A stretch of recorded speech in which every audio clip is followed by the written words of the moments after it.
Amém, meus irmãos, boa noite, que a graça e a paz de nosso Senhor e Salvador Jesus Cristo seja com cada um dos irmãos e irmãs. Obrigado, varão, água especial, ungida, lá de Israel, louvado seja Deus, muito obrigado, Deus abençoe. Seja muito bem-vindo, você que nos visita mais uma vez, que a graça de Cristo seja sobre a sua vida, o pessoal da galeria, e aí o Cauã, Deus continue abençoando, em nome de Jesus, seja bem-vindo, meu irmão. Meus queridos, que bom estar aqui novamente, uma semana após a nossa festividade, e muita gente cansou, trabalhou bastante, o pessoal deu uma descansada essa semana, mas é bom estarmos aqui, retomarmos, principalmente na entrada do mês de dezembro, o mês em que nós estamos encerrando o ano de 2024, agradecendo ao Senhor, louvando ao nome do Senhor por toda a sua bondade. Quando nós cantamos aqui nessa noite, a bondade do Senhor nos seguirá. É o Salmo 23, meus irmãos.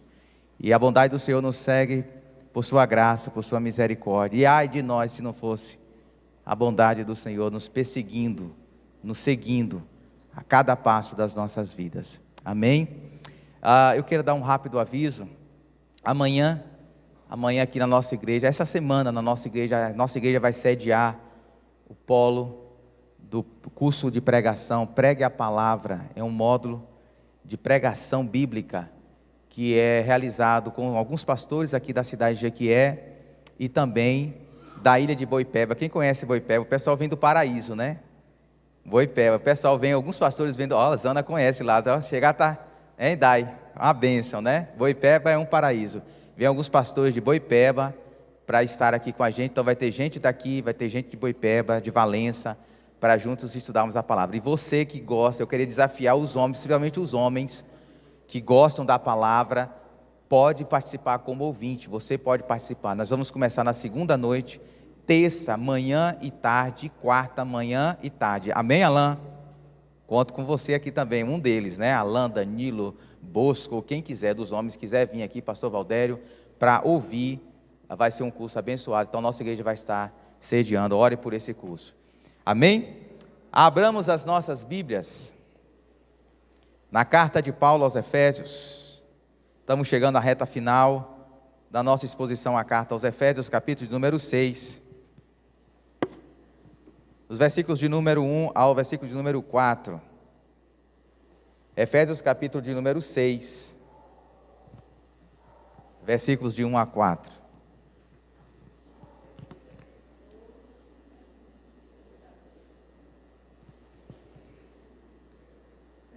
Amém?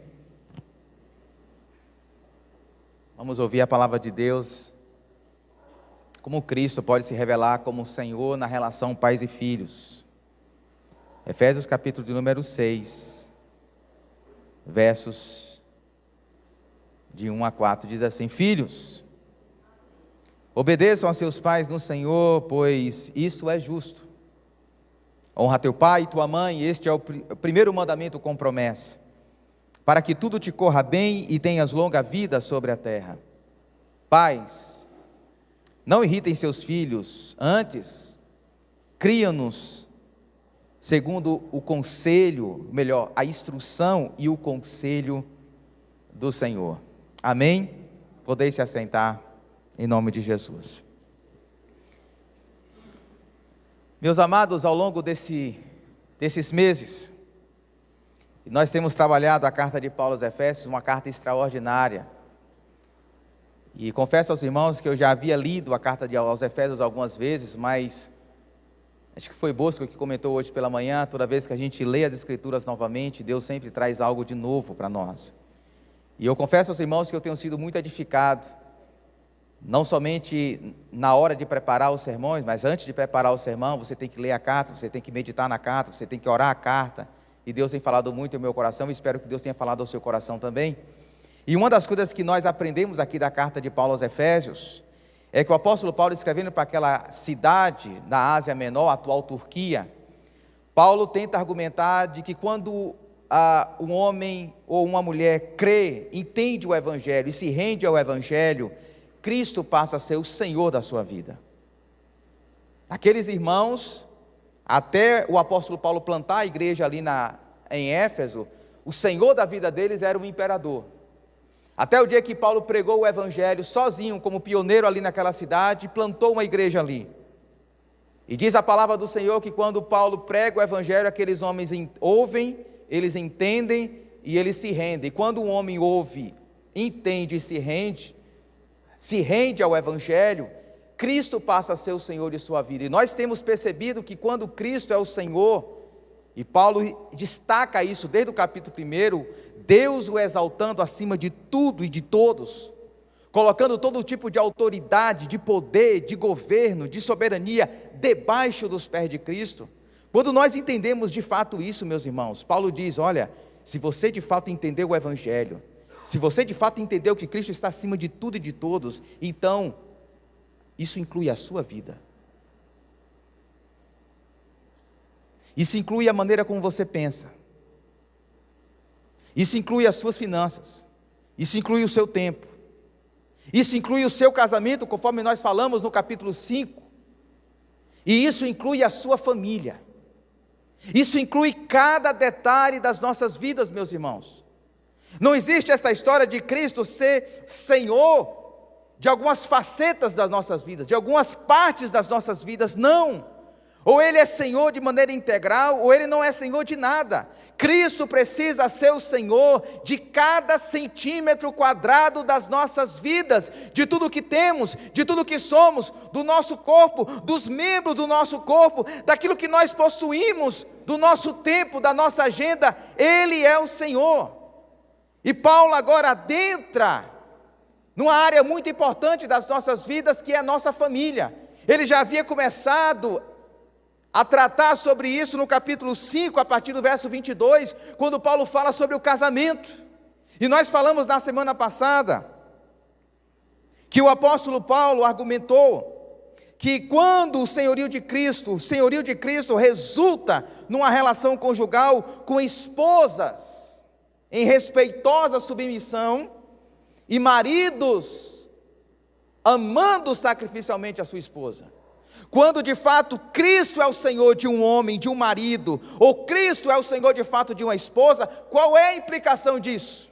Primeiro, Paulo diz, mulheres que estão auxiliadoras dos seus maridos, mulheres que estão debaixo da missão dos seus maridos, mulheres que são intercessoras, mulheres que são incentivadoras do seu marido, mulheres que dizem, eu estou aqui do seu lado, meu amor, para o que der e vier. E eu vou interceder para que você cumpra a sua missão de líder dessa família. Eu vou, de maneira sábia e pontual, viabilizar o seu agir aqui dentro de casa.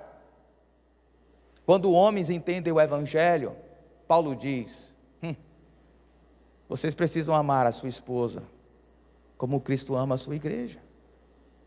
Vocês precisam cuidar dela. Vocês precisam tratar dela. Vocês precisam tratar dela não apenas colocando o pão na mesa, a comida na mesa, na despensa, mas das emoções, da vida espiritual. Vocês são líderes. E Paulo chega a dizer que essa relação entre marido e esposa, de alguma forma, meus irmãos, misteriosa, Paulo diz que essa relação tem que revelar a relação entre nós e Cristo. De que assim como Cristo um dia vai apresentar a sua noiva gloriosa, bonita, nós maridos um dia também teremos que apresentar a nossa esposa. E a grande pergunta é, como é que nós vamos apresentar a nossa esposa naquele grande dia? E aí então Paulo parte dessa relação marido e esposa, e agora adentra na relação pais e filhos. Paulo dá um passo a mais, e citando aqui um escritor americano, Paul Stevens, em um de seus livros, ele diz algo interessante. Ele diz o seguinte, crianças são presentes de Deus para ajudar pessoas imaturas a tornarem-se adultas. Elas são também presentes de Deus para ajudar pais a aprofundarem sua relação com Deus.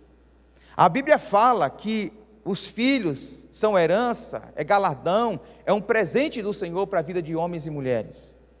Mas eu confesso aos irmãos que a maturidade na relação paterna e materna não vem automaticamente. O fato de um homem, o fato de uma mulher ser pai ou ser mãe, não significa que ele ou ela vai crescer em maturidade. Mas a paternidade, a maternidade é o ambiente que Deus nos coloca e nos insere para nos treinar nessa arte tão difícil, meus irmãos, que é crescer na estatura de Cristo, que Paulo desde o capítulo 4 está dizendo que o grande propósito do Senhor, do Espírito Santo, é fazer com que homens e mulheres cresçam à imagem de Cristo. E um dos ambientes que Deus usa, que Deus se utiliza para nos treinar na arte do amor sacrificial, que para mim é a grande evidência de que nós somos maduros, porque crianças, infantis, meninos e meninas, homens adolescentes, mulheres adolescentes mimados, não conseguem desenvolver o amor sacrificial, o amor que nega a si mesmo, em favor do outro. E quando chegam os filhos, porque enquanto está marido e mulher, a gente fica às vezes numa relação de pirraça, eu não sei se vocês concordam comigo, mas às vezes fica numa relação de pirraça. Se ela não fizer comigo, eu não faço também. Se ele não me tratar bem, eu também não trato. Mas quando chegam os filhos, aí, meu irmão, vou falar igual os antigos, o caldo engrossa. Porque às vezes a gente tem que fazer coisas para os nossos filhos, mesmo sem eles merecerem. Nós temos que abrir mão, às vezes, daquilo que a gente gosta, do nosso tempo, do nosso esforço, nos desgastamos em favor deles. Então, em resumo, nessa noite, eu gostaria de tratar com os irmãos na seguinte temática: o senhorio de Cristo resulta numa relação familiar, em que filhos honrem seus pais, e pais criem seus filhos no conselho do Senhor. O senhorio de Cristo resulta numa relação familiar em que os filhos honrem seus pais, e filhos aqui não estou dizendo filhos até 18 anos não, filhos, até mesmo com cabelo branco, tem que honrar pai e mãe, e pais que criem seus filhos no conselho do Senhor. O texto se autodivide automaticamente, então não precisa fazer grande esforço para você entender a divisão do texto.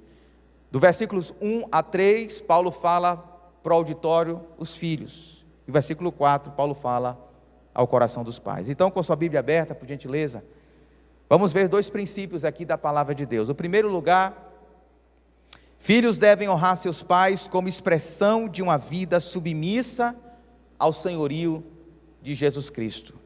Filhos devem honrar seus pais como expressão de uma vida submissa ao senhorio de Jesus. Veja comigo o texto sagrado que diz: filhos, obedeçam aos seus pais no Senhor, Senhor, pois isso é justo. Honra teu pai e tua mãe, este é o primeiro mandamento com promessa. Para quê? Para que tudo te corra bem e tenhas longa vida sobre a terra. Perceba comigo, meus irmãos, que Paulo aqui, nesses 3 versículos, ele constrói, a maneira como ele constrói o seu argumento, ele constrói dando uma ordem, depois ele constrói dando como essa ordem tem que ser cumprida, e por último ele coloca qual é o motivo de eu cumprir essa ordem. Primeiro vem a ordem, Paulo dá uma ordem aqui no texto clara, depois ele diz, olha, vocês têm que cumprir essa ordem desse jeito aqui, é desse modo. E depois Paulo fala, qual é o motivo da gente cumprir essa ordem? Qual é o propósito? Veja comigo, em primeiro lugar, que a ordem é clara, o imperativo é claro. Qual é o imperativo aqui, pastor? Filhos, obedeçam a seus pais. O verbo obedecer aqui é um imperativo, é um modo imperativo. E é o imperativo que está no tempo presente, ou seja, é uma atitude constante. Paulo não está dizendo que a gente tem que obedecer aos nossos pais quando a gente é criança, quando a gente é adolescente, menor de 18 anos, ou quando a gente ainda está morando na casa deles. Paulo está dizendo que nós precisamos obedecer aos nossos pais enquanto a gente vive. De maneira constante e perseverante, nós precisamos obedecer aos nossos pais. E interessante que a palavra obedecer traz a ideia de, primeiro, você ouvir com bastante submissão, com bastante empatia e obedecer. Filhos que ouvem os pais, Filhos que estão atentos aos conselhos dos pais. Filhos que estão com seu coração submissos, treinados na arte da submissão. Por quê? Porque Cristo é o Senhor de suas vidas. E esses filhos, quando ouvem os pais, prestam atenção aos conselhos dos pais, eles ouvem, eles se submetem, eles obedecem. Interessante que a ideia aqui do texto, da palavra, dá a ideia de submissão, de respeito, de honra, de obediência a algum tipo de autoridade. A primeira autoridade que Deus coloca nas nossas vidas são os nossos pais. O primeiro pecado da humanidade foi um pecado contra a autoridade de Deus. Os nossos primeiros pais, Adão e Eva, se rebelaram contra a autoridade de Deus. Nós já nascemos com o nosso DNA impregnado à insubmissão. Nós já nascemos insubmissos. Nenhum de nós aqui nasce submisso. Nenhum de nós nasce com a predisposição a obedecer, a se submeter a alguma autoridade. Todos nós somos crianças rebeldes. Então Deus nos insere no ambiente familiar, coloca um pai, coloca uma mãe, para nos treinar na arte da submissão. E aí então Paulo, depois que dá a ordem, Paulo diz, como é que você tem que cumprir essa ordem? Veja comigo que o texto, o verso 1 continua, e Paulo diz que filhos devem obedecer a seus pais no Senhor. Filhos têm que obedecer os seus pais no Senhor. Em outras palavras, meus irmãos, a nossa relação com os nossos pais, assim como a nossa relação com o nosso cônjuge, deve ser um espelho da nossa relação com Cristo. Não adianta de nada nós cantarmos, nós proclamarmos, Cristo é o meu Senhor, Ele é o meu Senhor, Cristo é quem manda na minha vida, Ele é o meu Rei, Ele é a autoridade da minha vida, se nós não temos a predisposição de ouvir os nossos pais, de ouvir um conselho, de obedecer a alguma autoridade. Não adianta de nada nós clamarmos que Cristo é o nosso Senhor, se isso não se revela no dia a dia, na sala da nossa casa, na nossa relação com os nossos pais, mesmo quando nós não estamos mais morando debaixo do mesmo teto. Aqui o apóstolo ensina que a forma e a maneira pela qual devemos obedecer aos nossos pais é no Senhor, e a obediência dos filhos aos pais deve ser um reflexo da nossa obediência ao Senhor. Uma submissão a Cristo como Senhor deve fundamentar a relação com os nossos pais. Se Cristo de fato é o nosso Senhor, nosso coração tem que estar humilde para obedecer os nossos pais. Agora preste atenção comigo que Paulo coloca um limite, ele coloca uma borda nessa obediência aos nossos pais. É uma obediência no Senhor. O grande reformador João Calvino, comentando esse texto das Escrituras, ele diz o seguinte: daí segue que os pais devem ser obedecidos só até onde os deveres para com Deus não sofram detrimento. Em outras palavras, João Calvino está dizendo o seguinte: nós devemos obedecer aos nossos pais, desde que a ordem que eles estão nos dando não fere a nossa relação com Deus. Se os nossos pais estão dando uma ordem para nós, e essa ordem vai na contramão, em contraposição aos mandamentos de Deus, segundo o apóstolo Paulo, nós estamos isentos de obedecer. Por quê? Porque essa obediência é no Senhor. E Paulo coloca um grande motivo para a gente obedecer ao Senhor, obedecendo aos nossos pais. Ele diz assim: filhos, obedeçam a seus pais no Senhor. Por quê? Porque isso é justo. E quando Paulo fala que isso é justo, meus irmãos, em outras palavras, Paulo está dizendo o seguinte: isso tem tudo a ver com a vontade de Deus para a sua vida. Às vezes a gente não consegue perceber, mas a maneira como Deus começa a trabalhar o nosso coração é na relação com os nossos pais. E filhos que rejeitam o conselho dos pais, o conselho de uma mãe, a disciplina de um pai, a disciplina de uma mãe. Filhos que não honram seus pais, mesmo depois que saem de casa, cuidando quando eles já são idosos. Paulo vai escrever lá em Timóteo capítulo 5, que quando nós filhos não cuidamos dos nossos pais idosos, nós somos piores do que os incrédulos. Às vezes nós não paramos para perceber, meus irmãos, quando nós não fazemos isso, nós estamos indo na contramão da vontade de Deus para nós. Às vezes nós ficamos esperando Deus abrir os céus, rasgar os céus e dizer para nós qual é a vontade dEle para a gente. Mas muitas vezes Deus está revelando a sua vontade para nós, por meio de um homem de carne e osso, por meio de uma mulher de carne e osso, que Ele coloca nas nossas vidas, para nos direcionar.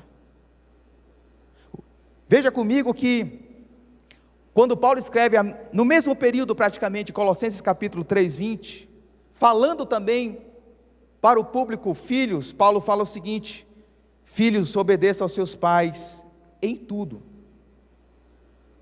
pois isso agrada ao Senhor, Colossenses 3, 20. Meus irmãos, a grande necessidade que nós temos é de filhos que obedeçam aos seus pais, e a grande dificuldade que nós temos é entender que quando obedecemos os nossos pais no Senhor, nós estamos adorando a Deus.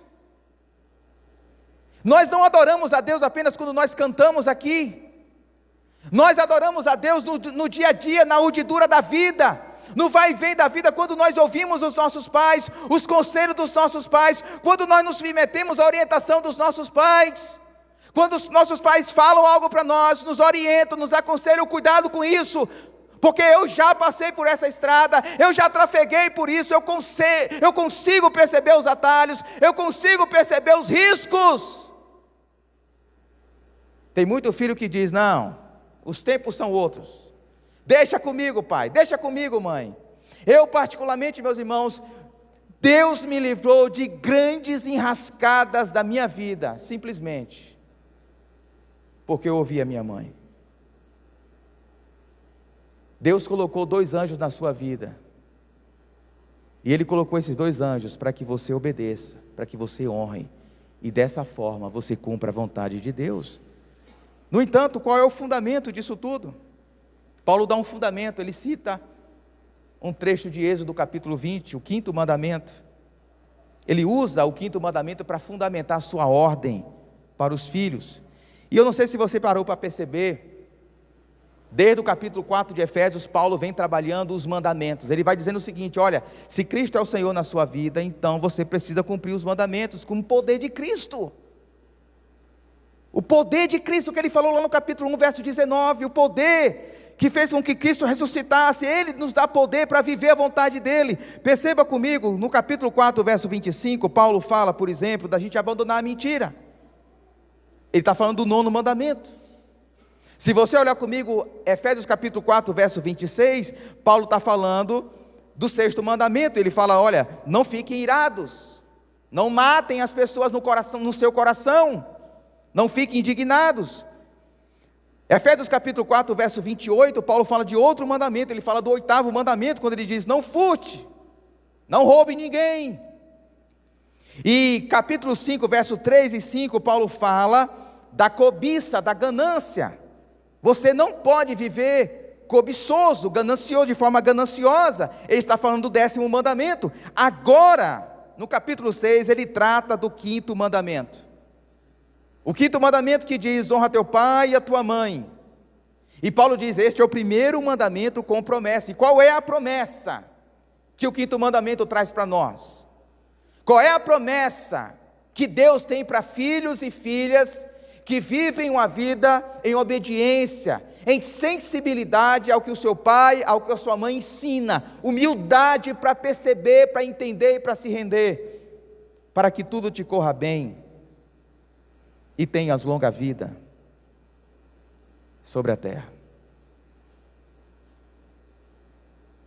Se nós queremos ter uma vida não apenas longa, no sentido temporal, mas se de fato nós queremos ter uma vida sólida, uma vida bem vivida, uma vida guiada pela direção, pelo poder, pela graça de Cristo, uma vida em que a bondade do Senhor percorra conosco, em todos os momentos da nossa vida. Nós precisamos estar atentos ao que os nossos pais dizem para nós, mesmo que a gente esteja grandinho, mesmo que a gente esteja pagando as nossas contas, porque mesmo quando casamos e começamos a pagar as nossas contas, os nossos pais não deixam de ser os nossos pais, e muitas das vezes nós enquanto casados cometemos inúmeros erros, inúmeras falhas, cometemos inúmeras besteiras, mesmo casados, porque a gente não tem a humildade de ouvir pai e mãe. E eu vou dizer algo que talvez choque você: se a gente não tem coragem de obedecer, de ouvir pai e mãe, quem é que a gente vai ouvir?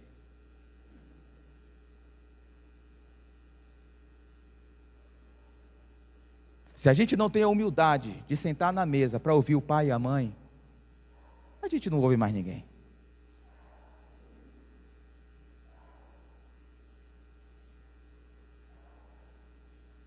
E Paulo está dizendo que quando a gente não ouve pai e mãe,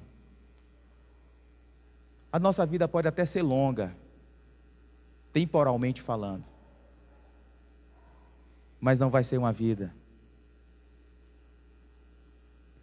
marcada pela misericórdia, pela bondade, pelo poder de Cristo. Se nós queremos ter uma vida sustentada pelo poder e pela graça do Senhor, nós precisamos ouvir os nossos pais. Agora preste atenção comigo, meus irmãos, porque eu não sei se você já teve a curiosidade de pesquisar. O quinto mandamento, ele é interessante, porque o quinto mandamento, ele ficava entre uma tábua e a outra tábua da lei. Ele fazia uma espécie de fechadura, de treliça, entre uma tábua e a outra. A primeira tábua dos mandamentos fala da nossa relação com Deus, da nossa relação de amor, de devoção, de adoração. E o quinto mandamento está na última linha da primeira tábua, sustentando a nossa relação com Deus. Em outras palavras, Moisés e Paulo estão dizendo o seguinte: que o reflexo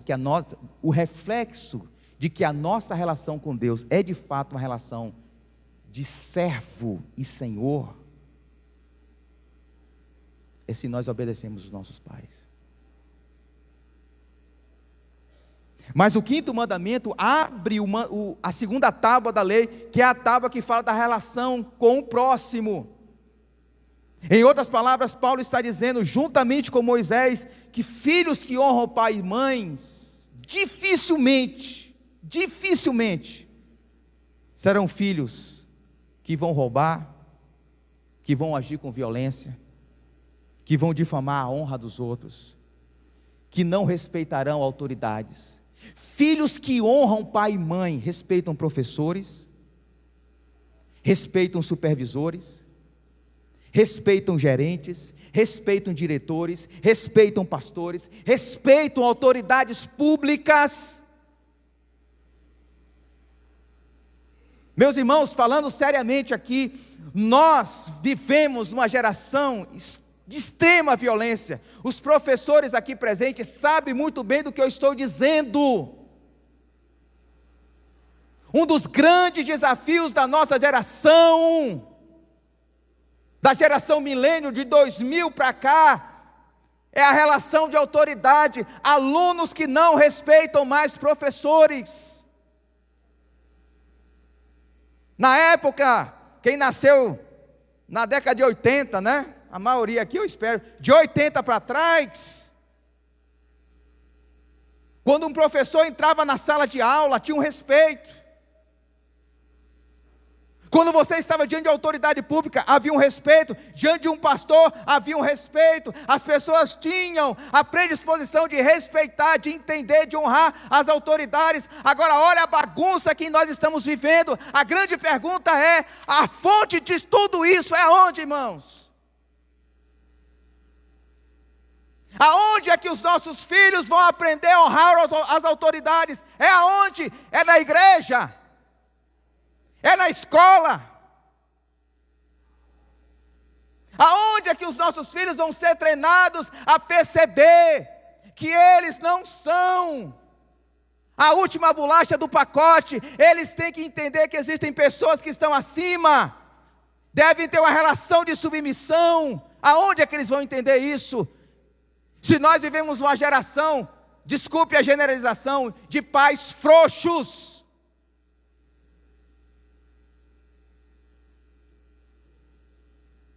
Eu fico percebendo, por exemplo, que Lucas capítulo 2, verso 51, meus irmãos, o texto de Lucas diz assim, falando de Jesus, e Jesus nessa época tinha 12 anos, você é adolescente aqui nessa noite, 12 anos Jesus tinha, e diz assim, então foi com eles para Nazaré, e era-lhes obediente. Jesus era obediente a seus pais, a José e a Maria. E lá no final do Evangelho de Lucas, no final, aqui está no início, lá no final, quando Jesus está no Getsêmani, e ele ora aquela oração agonizante, ele diz o seguinte, Pai, Lucas 22, 41 e 42, Pai, se queres, afasta de mim este cálice, contudo, não seja feita a minha vontade, mas a sua. A grande pergunta que eu faço para os irmãos é, aonde Jesus aprendeu a se submeter à vontade do seu Pai?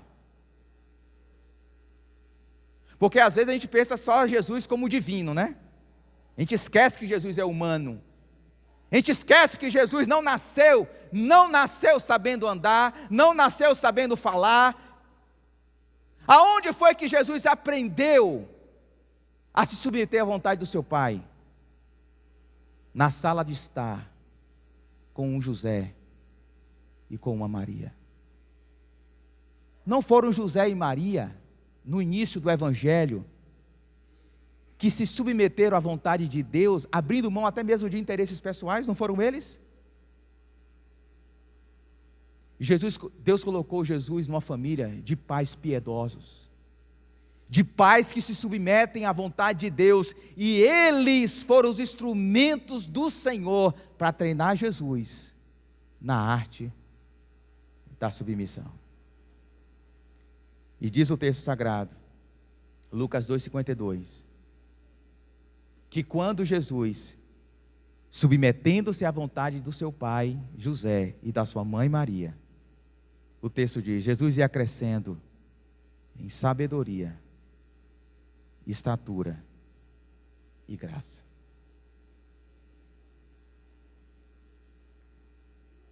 Tem muitos filhos que cresceram só na estatura, só cresceram na estatura. Mas se nós queremos crescer em sabedoria e graça, nós precisamos obedecer aos nossos pais. E aí então Paulo continua agora virando a chave, falando aos pais. Porque Paulo diz o seguinte, pais, os pais devem criar seus filhos no conselho do Senhor, como expressão de uma vida submissa ao senhorio de Jesus Cristo. E ele escreve no versículo número 4, ele diz assim, pais, não irritem seus filhos, antes, criem-nos segundo a instrução e o conselho do Senhor. Claramente aqui você percebe um contraste. Paulo coloca duas realidades que são contrastantes. Primeiro ele diz, pais não irritem seus filhos, ou seja, aquilo que os pais não podem fazer na relação com seus filhos, não irritem seus filhos. Então o que é que nós precisamos fazer, Paulo? criam-nos na instrução e no conselho do Senhor. E a pergunta que eu faço, meus irmãos, o que é que significa essa expressão, não irritem? Que Paulo diz claramente, não irritem seus filhos, vocês não podem irritar os seus filhos. Essa expressão significa incitar a ira, provocar, deixar enfurecido e, acima de tudo, deixar desmotivado.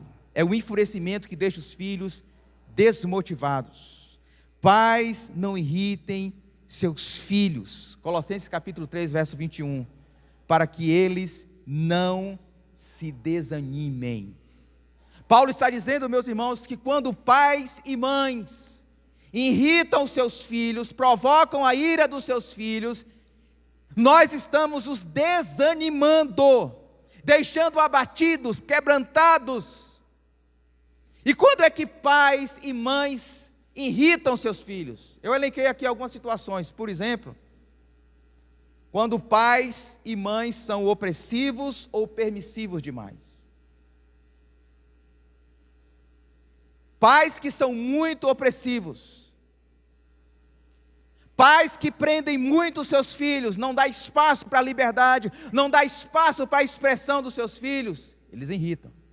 E pais que são permissivos demais, nunca tem espaço para disciplina, os filhos nunca estão errados, nunca tem uma conversa em torno da mesa dizendo, olha, isso aqui que você fez está errado, você vai ficar de castigo, você vai apanhar porque você fez errado. Pais que são permissivos, querendo ser amigo dos filhos,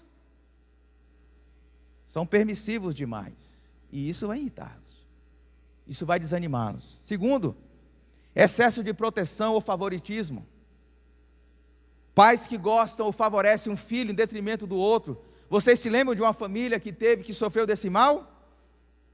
Isaac e Rebeca. Isaac amava mais Esaú, era o filhinho preferido do papai. E Rebeca amava mais Jacó, era o filhinho da mamãe. Lavava os pratos para a mamãe, ajudava a mamãe a cozinhar, não saía da barra da saia de mamãe. Resultado disso, a família foi dividida. Um irmão brigou com o outro e a família se desfez. Favoritismo, excesso de proteção. Terceiro lugar, demonstração de contínuo descontentamento com o desempenho deles. Tudo que os filhos fazem não está bom para os pais. Nada está bom para os pais. Os filhos não conseguem agradar os pais em nada. Ou quando começam a estabelecer comparações, isso mata os nossos filhos. Quando nós começamos a comparar os nossos filhos com o filho de fulano, com o filho de ciclano. Começamos a comparar os nossos filhos até mesmo com os outros irmãos. Isso vai matando, meus irmãos, porque cada vida é individual. Deus tem um plano para cada vida e nós, como pais, precisamos entender, respeitar a direção, o agir de Deus na vida dos nossos filhos. Fulano é fulano. Às vezes a gente fica comparando os nossos filhos. Não respeitamos o tempo de Deus para eles. Queremos que as coisas aconteçam rápido. Queremos que a gente ensine agora. Vamos ensinar o ABC aqui agora. E eu quero que você aprenda, porque o filho de fulano aprendeu numa única aula. Jogamos esse peso nos nossos filhos. Tem muitos filhos, tem muitos adolescentes jovens em tratamento terapêutico. E uma das razões é peso excessivo de expectativa dos pais. Os pais lançam sobre os filhos expectativas de sucesso, né? Porque a expectativa é de sucesso, de crescimento. Olha, tem que aprender algo, tem que passar nisso, tem que fazer isso. Os nossos filhos, eles vão se desanimando. Quarto lugar, filhos são desanimados com a ausência de diálogo, de amizade, de perdão. Vocês se lembram de uma família, de um pai e de um filho, que teve a relação rachada, quebrada, por falta de diálogo e de perdão? Davi com Absalão. Absalão cometeu um grande erro,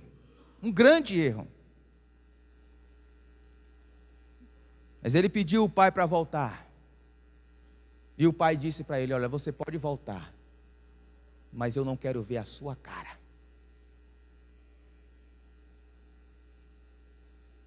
Meses se passaram, o filho chegou e disse: meu pai, ou o senhor me vê,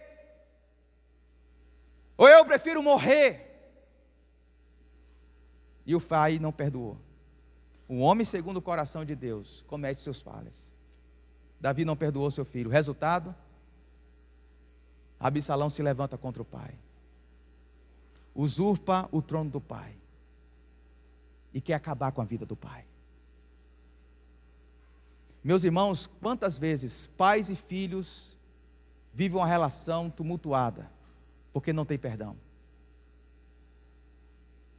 Pais que não sentam ao redor da mesa para ensinar, meus irmãos, para conversar, para perdoar, para se amar, para acolher, para se conhecerem. Quantas vezes os filhos se sentem mais à vontade de abrir o coração para aqueles que estão do lado de fora da nossa casa do que para nós? Precisamos dar tempo para os nossos filhos, precisamos ser amigos dos nossos filhos, precisamos ser mentores dos nossos filhos, precisamos ser os primeiros discipuladores dos nossos filhos.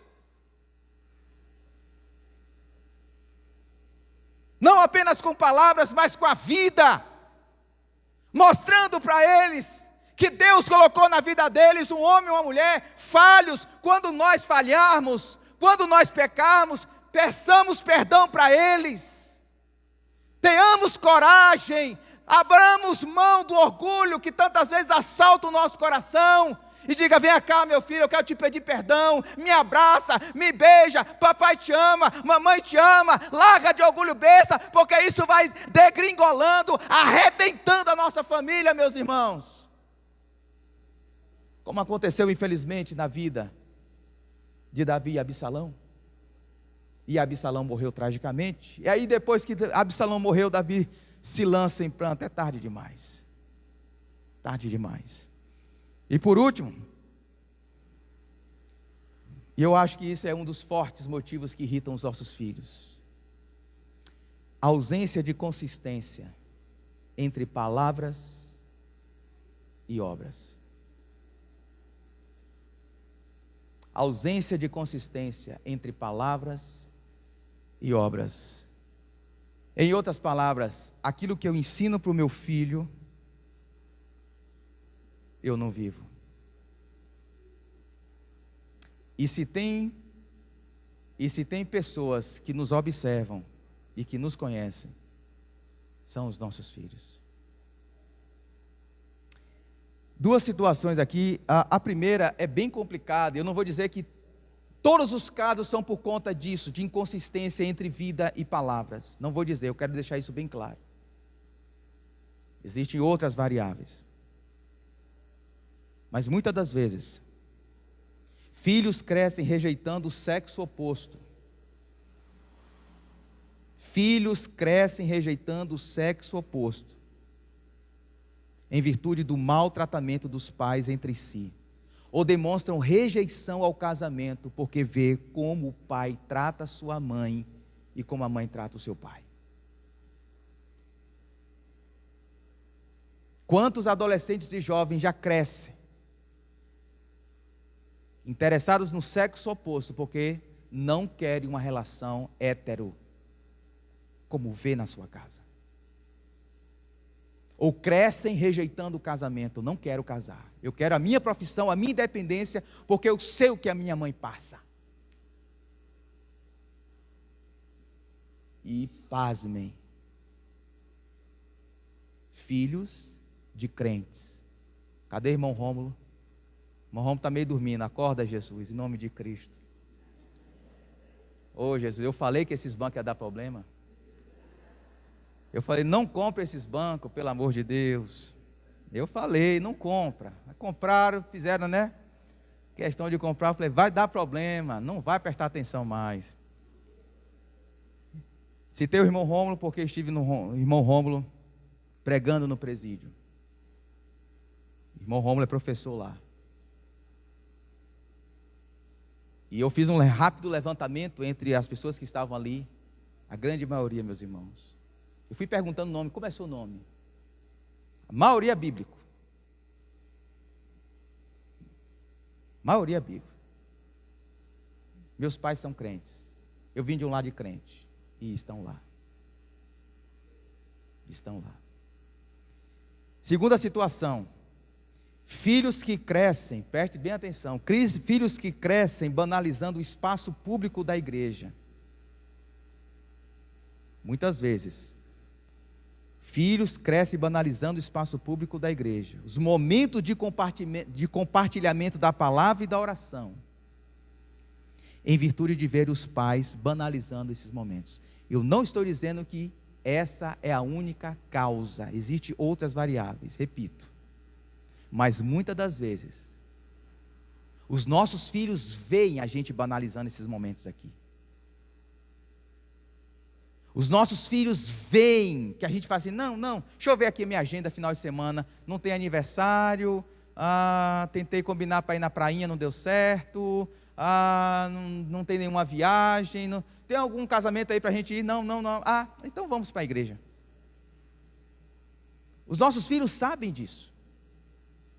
Os nossos filhos sabem que a gente começa a negociar esses momentos, que a gente não prioriza, e eles vão crescendo com isso. E vai chegar o ponto, ou pode chegar um ponto, deles falar assim, não, eu posso estar como não está, meu pai e minha mãe é assim. Eu posso frequentar a EBD, o momento do ministério infantil ou não, meus pais não fazem questão. Meus irmãos, nós precisamos entender que isso gradativamente vai irritando, vai desfazendo a obra de Cristo no coração dos nossos filhos. Nós precisamos, meus irmãos, seguir o conselho do apóstolo Paulo: não irritem os seus filhos. Antes, diz o apóstolo Paulo, criem-nos. Criar como, Paulo? Segundo a cultura? Criar de que forma? Segundo a instrução e o conselho do Senhor. Instrução e conselho, meus irmãos, são duas palavras que Paulo coloca de maneira estratégica. Estratégica. Instrução e conselho dá a ideia de instrução, dá a ideia de ensinar pelo exemplo. Por exemplo, você vai ensinar o seu filho a lavar as mãos. Como é que você faz? Você fala assim, meu filho, eu vou lhe ensinar a lavar as mãos. Ponto 1, abre a torneira. Ponto 2, estenda as mãos. Ponto 3, pega o sabão. Ponto 4, abre a torneira de novo. Ponto 5, enxugue a mão. É assim? Como é que você ensina o seu filho a lavar as mãos? É assim, meu filho. Deixa papai ensinar aqui você. Deixa a mamãe ensinar como é que lava as mãozinhas. É com a vida. Instrução, a palavra paideia. Da onde vem a palavra pedagoga aqui?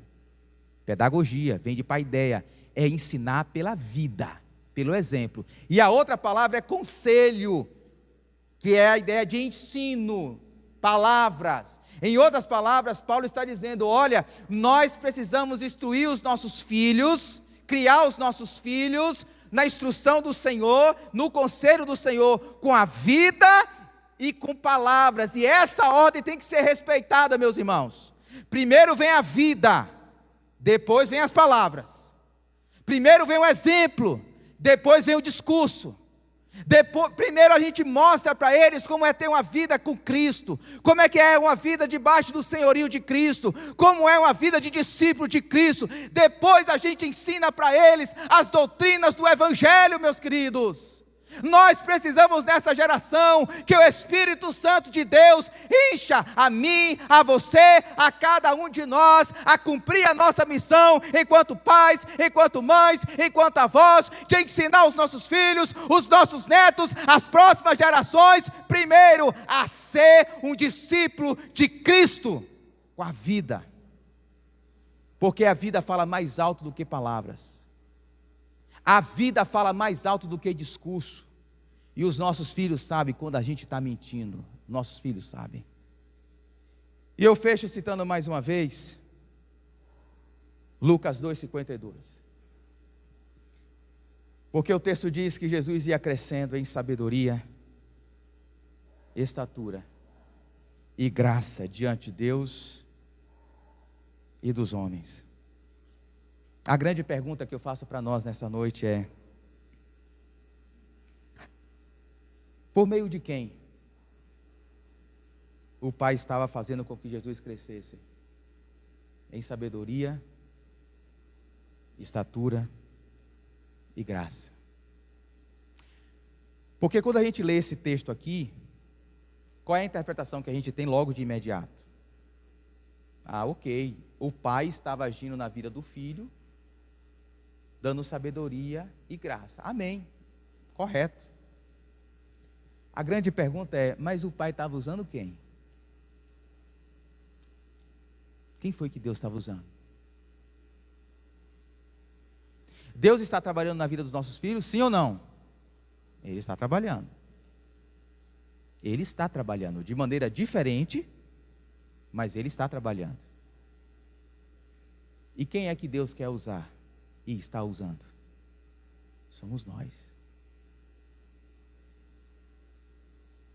Quem são as pessoas que Deus está usando? Ele está usando um simples José, um homem sem muita instrução, um carpinteiro, e uma menina, porque Maria era uma menina piedosa, mas era uma menina, saindo da fase da adolescência para a juventude. Era uma menina, mas uma mulher piedosa, uma mulher de Deus. E Deus estava usando esse casal para inculcar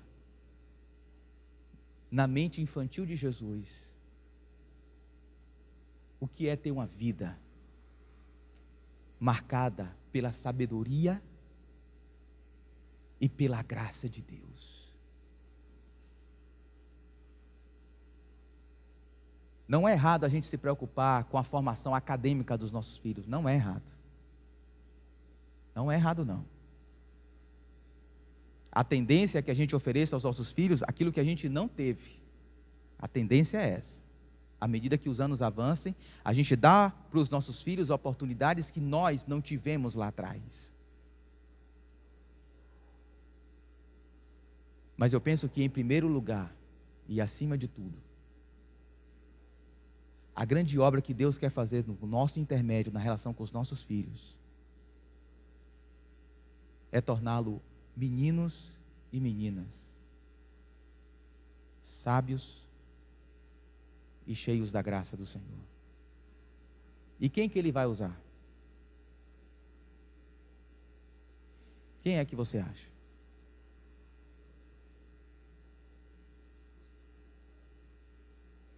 Quem são as pessoas que Deus presenteou para os nossos filhos? Quem são? Paulo diz, no capítulo 5, verso 18 a 21, Paulo diz: não se embriague com vinho, que leva à libertinagem, mas deixem-se encher pelo Espírito. O que aconteceria, meus irmãos, nessa geração, se pais e mães cada vez mais se enchessem do Espírito? Nós estudamos esse texto aqui e a ideia é de você, não é a gente se enche do Espírito, a gente se deixa encher, o verbo está na voz passiva. A gente se abre para o Espírito. O que acontece com pais e mães mais cheios do Espírito?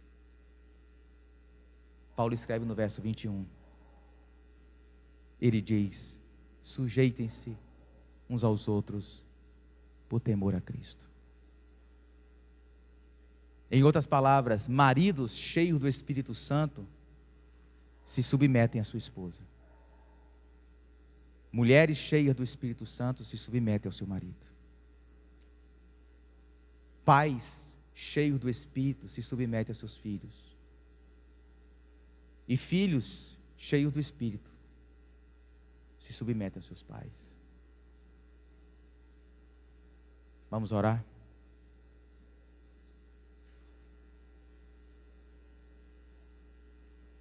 Vamos pedir ao Senhor que nos encha do Espírito Santo dele.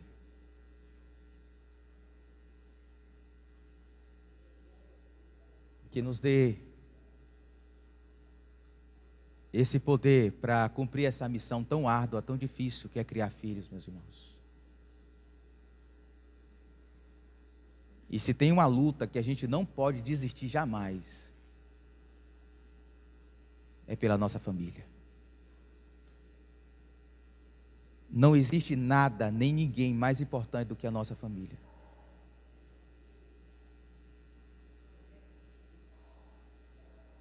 Não existe cliente, patrão, supervisor, diretor, trabalho, dinheiro, nada disso é mais importante do que a nossa família. Do que o nosso cônjuge, do que os nossos filhos. E eu confesso aos irmãos que nós não temos a mínima possibilidade de poder para cuidar da nossa família sozinhos. Nós precisamos do Espírito Santo. Vamos orar.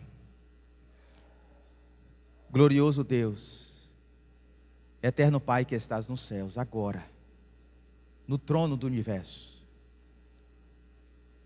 E a tua palavra diz que diante desse trono majestoso, apoteótico, grandioso, extraordinário,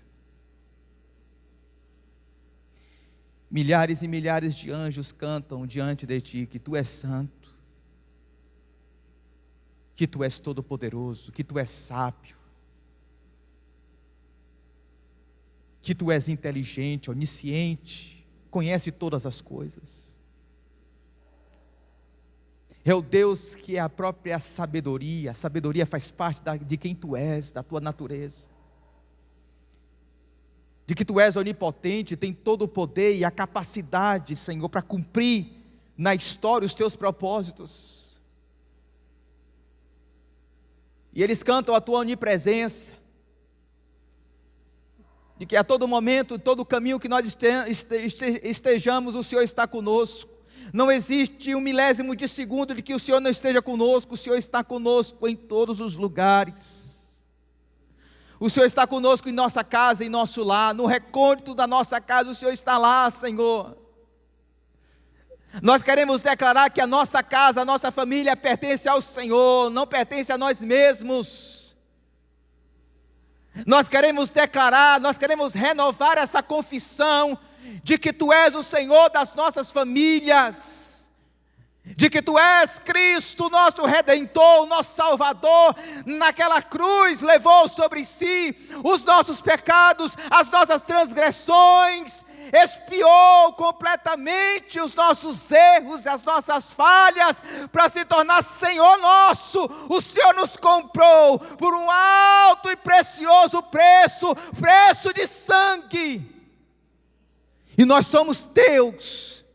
A nossa família pertence ao Senhor, o nosso cônjuge pertence ao Senhor, os nossos filhos pertencem ao Senhor, os nossos pais pertencem ao Senhor. Tu és o Senhor da nossa casa, o soberano, a autoridade máxima. Nós queremos declarar isso, Jesus, e nós queremos Te pedir, Deus, poder do Espírito Santo, para viver a Tua vontade da nossa casa, meu Deus, porque esse poder vai nos dar a capacidade de negarmos a nós mesmos. Porque muita besteira que a gente faz na nossa casa é porque o velho homem, a velha natureza ainda pulsa dentro de nós, e a gente dá lugar, a gente dá vazão. Mas em nome de Jesus, enche-nos, enche-nos, enche-nos, enche-nos o Espírito Santo de Deus, para que possamos ter poder para amar nossa esposa, poder para cuidar da nossa esposa, como Cristo cuida da sua igreja, porque a gente não tem poder e capacidade para isso. Poder para as esposas serem humildes, sábias, conselheiras, intercessoras, fiéis. Poder para que sejamos pais compromissados com Cristo, não com essa cultura, não com a gente mesmo, não com a preguiça, não com a letargia, não com a permissividade, não com o liberalismo, não, Senhor. mas que possamos ter compromisso com o Evangelho, levar a sério essa mensagem, pais que levam a sério essa mensagem, mães que levam a sério essa mensagem, e acima de tudo vivem dentro das suas casas, são espelhos para os seus filhos. Nós precisamos, meu Deus, nos ajude a sermos espelhos, e quando nós falharmos, porque nós falhamos e vamos falhar, quando nós errarmos com os nossos filhos, porque nós erramos e vamos errar, possamos ter a hombridade, a humildade, a simplicidade de pedir perdão, de orar, de reconstruir, de reconciliar, que possamos ter o poder do Espírito Santo para disciplinar, para orientar, que possamos ter poder do Espírito Santo para dizer não a muitos compromissos externos à nossa casa, muitas demandas que o Senhor às vezes nem nos chamou para fazer. Ocupamos o nosso tempo com tantas pessoas, meu Deus, colocamos tantas pessoas acima da nossa casa. Nos ajude a ter poder para saber dizer não, para fazer um corte, para priorizar o nosso cônjuge, para priorizar os nossos filhos, para sentar com eles mais vezes, para orar junto, para conversar junto, para assistir um programa de televisão juntos, para dar risada juntos, para chorar juntos, para sofrer juntos, para incentivar, para interceder, para ensinar a palavra para eles, meu Deus. Meu Deus, nos perdoe por tanta negligência. Quantas vezes, meu Senhor, quantas vezes a gente se preocupa com tantas outras pessoas, tantas outras coisas, e a gente vai deixando de lado a pessoa mais importante que o Senhor colocou nas nossas vidas. É o nosso cônjuge, são os nossos filhos. Nos dê poder para isso, meu Deus, nos dê sabedoria para isso, em nome de Jesus Cristo.